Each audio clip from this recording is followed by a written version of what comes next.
पापांकुश एकादशी व्रत कथा। धार्मिक मान्यताओं के अनुसार पापांकुश एकादशी का व्रत रखने से व्यक्ति को मृत्यु के बाद मोक्ष की प्राप्ति होती है और भगवान विष्णु का आशीर्वाद मिलता है। पापांकुश एकादशी व्रत कथा। पौराणिक कथाओं के अनुसार भगवान श्री कृष्ण ने युधिष्ठिर को पापांकुशा एकादशी व्रत कथा सुनाई थी, जो कि इस प्रकार है। विंध्य पर्वत पर क्रोधन नामक एक बहेलिया रहता था। वह बेहद ही हिंसक, कठोर, अधर्मी, पाप कर्मों में लिप्त रहने वाला व्यक्ति था। समय बीतने के साथ ही उसके जीवन का अंतिम क्षण आने वाला था। उसकी मृत्यु होने से एक दिन पहले यमदूतों ने उसे संदेश दिया कि कल तुम्हारे जीवन का अंतिम दिन है, कल हम तुम्हारे प्राण लेने आएंगे। इस बात को जानकर बहेलिया बहुत ही दुखी और भयभीत हो गया। परेशान होकर वह अंगिरा ऋषि के आश्रम में पहुंच गया।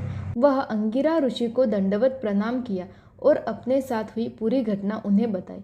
उसने कहा कि उसने पूरे जीवन में पाप कर्म किए हैं, इनसे वह मुक्त होना चाहता है। इसलिए आपसे अनुरोध है कि कोई ऐसा उपाय बताइए जिसे करने से मोक्ष मिल जाए और पापों से भी वह मुक्त हो जाए। तब ऋषि ने उसे पापांकुशा एकादशी व्रत को विधि पूर्ण करने को कहा। तब उस बहेलिये ने पापांकुशा एकादशी व्रत को विधि विधान से किया, जैसा ऋषि ने उसे बताया था। इस व्रत के पुण्य के प्रभाव से उसके जीवन भर के सभी पाप नष्ट हो गए। जीवन के अंतिम क्षणों में उसे श्री हरि की कृपा से मोक्ष की प्राप्ति भी हो गई।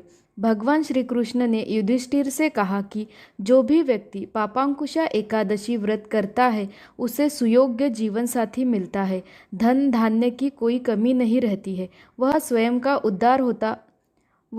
का उद्धार तो करता ही है, उसकी कई पीढ़ियां भी तर जाती है। इस दिन सोना, तिल, अन्न, जल, छाता आदि का दान करना उत्तम होता है।